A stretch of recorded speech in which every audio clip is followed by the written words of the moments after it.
हक है। आप क्या कर रहा था? आला हजरत ने फरमाया फतावा रज़विया में कि शबे बारात और शादी की आतिशबाजी हराम है। अब शबे बारात का दिन है, शेरबे अहले सुन्नत है, मजहर आला हजरत है, वो जिनको आला हजरत ने रूहानी बेटा कहा, वो जिनको आला हजरत ने अपने क़स्दुल वसूल के अंदर 5 रुपए महाना मुकर्रर फरमाया, वो जिन पर आला हजरत ने भरोसा किया, मुफ्ती आजम ने भरोसा किया, हुज्जतुल इस्लाम ने भरोसा किया, अकाबिर उलमा ने जिस जात पर भरोसा किया उस जात का नाम शेरबे अहले सुन्नत है, मजहर आला हजरत है। आला हजरत फरमाए शबे बारात की आतिशबाजी हराम है। अब शेर सुन्नत को सुनो, इरशाद फरमाते हैं हलवा शबे बारात का जायज है मोमिनो, तुम फातिहा दिलाओ वाबरे की मत सुनो।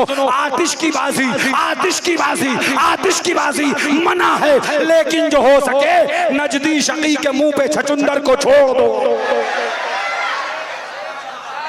अब मुझे बताओ कौन सा मसला माना? क्या बात है, सुभान अल्लाह। आतिश की बाजी मना है, मिसरा ऊला में फरमा रहा मना है। समझा किसने? नहीं, अगर आला हजरत को शेर सुन्नत नहीं समझे, चलो मान लेते, क्या आला हजरत भी शेर सुन्नत को नहीं समझे?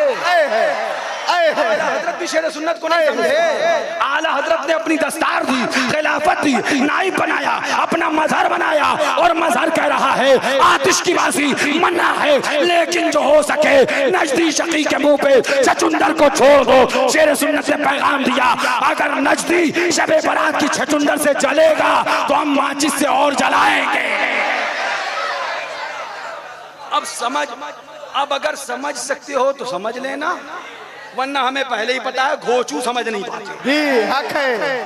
हाँ, एक रिकॉर्डिंग मैंने सुनी थी, मुझे बड़ी पसंद आई। पता नहीं बांदा का बच्चा था, कहाँ था, मिला नहीं, उन्हें मैं मुबारकबाद देता। सुभान अल्लाह, बड़ी अच्छी बात उसने कही। बोला ये वहाँ बड़े ये जिन्हें कपड़े पहनने का तमीज है, सुभान अल्लाह, जिनका पजामा जरूरत से ज्यादा ऊंचा होता है, कुर्ता जरूरत से ज्यादा लंबा होता है, जो सही से कपड़े नहीं संभाल पाए, वो हमें और तुम्हारे दीन को संभालने आए हैं। उनके ताल्लुक से उसने कहा कि हम इन्हें क्या समझाएं, हर बात में दलील दो दलील दो दलील दो, ये जलील हैं, ये जूतों के आदि, दांतों के भूत, बातों से मानते कब हैं। फिर उसने आखिर में एक बात बड़ी अच्छी कही, मुझे बड़ी पसंद आई। बोले चलो ठीक है, मैंने बता भी दें, मेहनत भी करें, 2-2.5 घंटा इन्हें समझाएं भी, कुरान शरीफ से, हदीस शरीफ से, हर जगह से दलील भी दें, मगर हमें पता है मानेगा वो फिर भी नहीं। हमें पता है मानेगा वो, तो बस यही समझ लो, क्योंकि तुम्हें पता है सब कुछ। सवाल कभी मालूम करने के लिए किया जाता है, कभी अपनी हसद निकालने के लिए किया जाता है। लिहाजा ऐलान करते हैं हम आला हजरत के मसलक पर कल भी थे, आज भी हैं और कायम रहेंगे। और रजा का मसलक पूछोगे तो मसलक रजा फकत ये है, तुझसे और जन्नत से क्या मतलब, वह भी दूर हो, हम रसूलुल्लाह। मुहर्रम में पहले दिन से ढोल बजाना शुरू कर देना। अली के दर का कुत्ता कह रहा है फतावा आलमगीरी दिखाना मेरा काम है। हमारे बाप दादा ने सोने और जवाहरात और कट्टियां नहीं थमाई हैं। हमें पैदा होने के बाद बिस्मिल्लाह खानी के बाद अल्लाह ताला नबविया फिल फतावा रज़विया हाथों में दी है। सुभान अल्लाह, सुभान अल्लाह, सुभान अल्लाह। पहली मुहर्रम को ढोल बजाओगे, कितने मर्द के पूत हैं बजाओगे? सब पूछेंगे क्यों बजात हो? कहना बाबू हमने गौवा को जमा करे हैं, तू का कोई खबर नहीं है, हम तो फतावा आलमगीरी पढ़े हैं। क्योंकि ऐलान के तौर पे ढोल बजाने की रुख्सत है। अब कहने तू का ऐलान करत हो?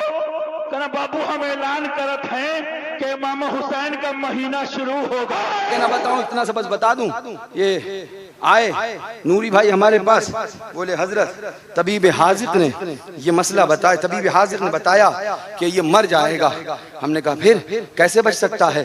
तो बोले तबीब हाजिक ने ये बताया कि अगर 2 घूंट शराब इसको मिल जाए तो इसकी जान बच जाएगी, ये फिर मौत से महफूज रह सकता है। हालांकि शराब तो हजरत जायज नहीं है। अब मैं फतवा दूं या मैं इनसे कहूं जाइए इस जगह, जब तबीब हाजिक ने बता दिया, सारे मामलात शरीयत के पूरे हो लिए कि हाँ अब जान जाने का खतरा है, 1 घूंट या 2 घूंट अगर शराब पीने से इसकी जान बचेगी तो शरीयत कहती है उतना कि जितने से उसकी जान बच जाए उतना पीने की उसे रुख्सत है, उतना पीने की उसे। अब मैं इतनी बात इनको बताऊं, ये कमरे से बाहर जाएं, एक दूसरे को बताएं, वो था मेरा दुश्मन, वो मेरा हासिद। अब वो आके पूरे कुरला में चीखे, मेरान भैया ने शराब को जायज कह दिया, मेरान भैया ने शराब को जायज कह दिया, मेरान भैया ने शराब को जायज कह दिया, मेरान भैया ने शराब। अरे खोचुओ, पहले मसला को सही से सुन लो, बड़ करने से पहले कद हो, बाप की नामूसी से पहले की शर्मिंदगी अच्छी होती है। सही से मसला तो सुन लो कि मसला हो क्या रहा है। अब हमारे पास कोई आए, हम कहेंगे भैया हासिद का कोई इलाज नहीं है, कोई दुश्मन है उसका कोई इलाज नहीं है। अल्लाह ताला से दुआ में मसला के आला हजरत पर कायम रखे, इसी पर जिंदगी अता फरमाए और इसी पर हमको प्यारी। और इतनी बात भी कहूंगा, बड़े पढ़े लिखे होने